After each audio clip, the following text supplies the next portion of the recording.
With Gadget, and I'm here to walk you through what it's like to play with Sphero, the remote-controlled ball from Orbotics. Sphero is controlled with Bluetooth, and it connects to your phone by opening up any of the apps. Now, this first app we're going to look at is the Sphero app. It's the main app that accomplishes firmware updates in addition to tutorials. And when you open up the app, what you see here is, this is how we oriented the device. You put two fingers on the screen and you turn it till the blue light faces you, and then from that point on, the ball knows where you are and you can control it in the way that you want it to go. Now, this is the main driving app.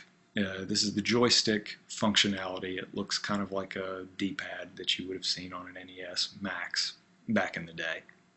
Of course, there are also two other ways that you can control it in the main driving app that's separate from the Sphero app. This is the main driving app, and the other ways of steering it are the tilt mode and RC mode. Now, we're going to demonstrate the tilt mode here. It's fairly intuitive. You tilt your phone to the left, Sphero turns left, tilt it right, it turns right, tilt it forward, it goes forward, etc. RC mode has two different controllers, like a remote control, if anyone's model airplanes and the like. One for controlling the throttle and one for steering. We found the tilt mode actually to be the easiest way to control Sphero while we were playing with it. However, in addition to the driving application, the regular driving application, there's also the Draw and Drive app.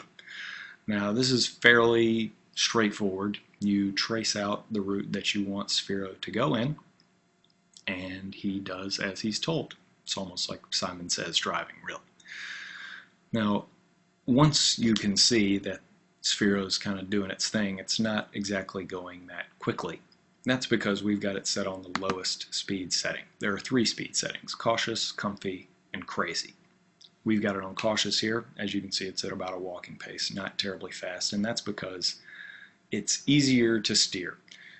Basically, it's kind of sluggish steering Sphero. It doesn't really turn on a dime, so we found it easiest to deal with in cautious mode.